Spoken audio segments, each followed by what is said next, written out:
Thank you very much, and thank you again for giving me this opportunity to talk about the collaborative activities with regard to COVID-19 that the Ethiopian Academy is engaged in. I mean, I wouldn't go a lot about the situation of COVID in Ethiopia, but Ethiopia, as you know, is, I mean, one of the countries in Africa which are severely affected. I think, I mean, in terms of number of cases, it is the fourth.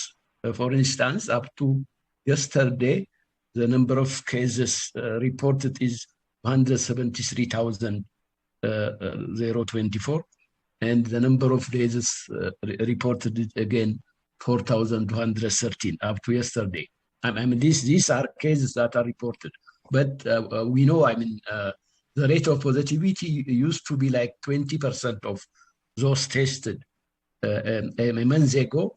But within the second wave, I think the positivity seems to be going down. And for the last week, the positivity rate was between 4% and 7%. So amid this crisis, the Ethiopian Academy of Sciences is making every attempt to advise the government in the area of COVID-19, and in collaboration with the US National Academy of Sciences, getting technical and financial support. Among the activities we are engaged in is to synthesize evidence and provide evidence-based advice for the ministry. Next slide, please. The collaborative activities the Ethiopian Academy of Science is engaged in are aimed at informing policy decisions in Ethiopia. I mean, that balance the benefit of public health measures for reducing transmissions, including economic and social impacts, and producing a consensus study report and invigorating the government's response to COVID-19 with regard to the state of IPC and WASH in the primary healthcare institutions in Ethiopia. These are health centers, health posts, and primary hospitals. The next slide. So, I mean, in terms of doing this, the methods we used was there is one project in which the Ethiopian Academy of Science organized an ad hoc steering committee to coordinate collaborative activities and create online sessions for the webinars for disseminating synthesized policy briefs. The steering committee had convened a lot of times and discussed with several key stakeholders across several ministries, and has produced that briefing, and the synthesis is sent to the ministry, the Ministry of Health, the Ministry of Education, as well as the other important stakeholders. Next. The data collection we used, is highlighting briefs and synthesis of documents from a website shared by the US National Academy of Sciences and their TSL group. And these were critically appraised, synthesized, and the various access to these various documents were facilitated by the US National Academy of Sciences. Next. And one of the webinars that we conducted was titled Finding the Balance Between Public Health and Social Measures in Ethiopia.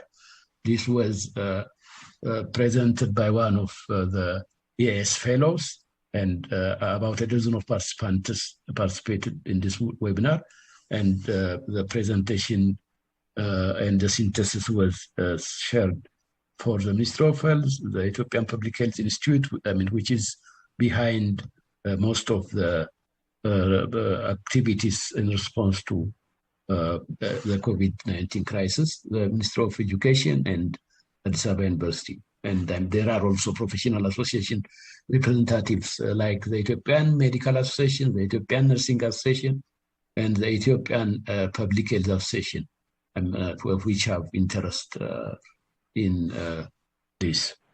Next.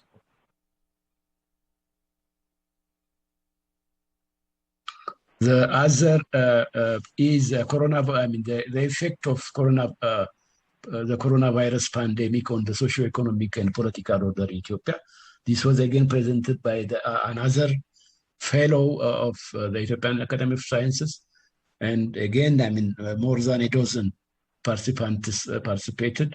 And again, this discussion was lively, and some representation was shared to the Ministries of Health and Education.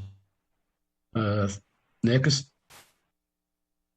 And the other project is producing a consensus study report on the state of WASH and IPC within primary healthcare facilities that we are now at the finalizing stage.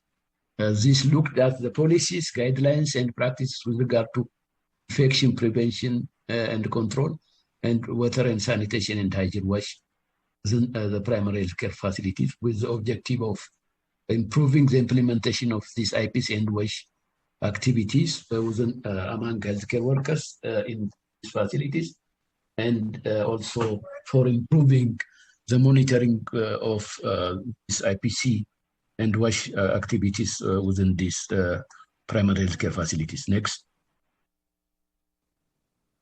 We have again produced this consensus report by initially brainstorming session with the experts who are found in the country in the area of IPC and WASH.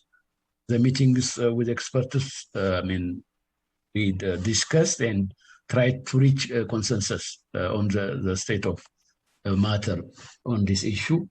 And there were also presentations on the findings of several activities. The presentations included review of the literature on policies and guidelines, as well as practice on the status of IPC and WASH.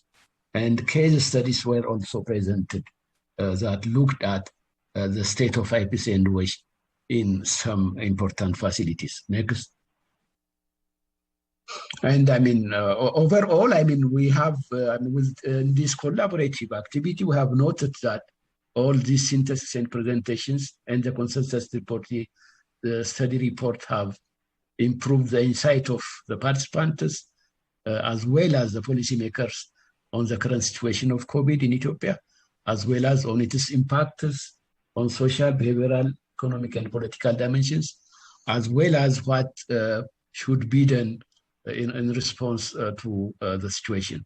And in the potential next steps we have planned is to share, policy, the markers, the study reports that we are finalizing will be shared with EAS and potential other policymakers. And we also continue the culture of synthesizing evidence for producing and disseminating policy briefs on COVID-19, as well as other important health and other sectoral issues. Thank you very much.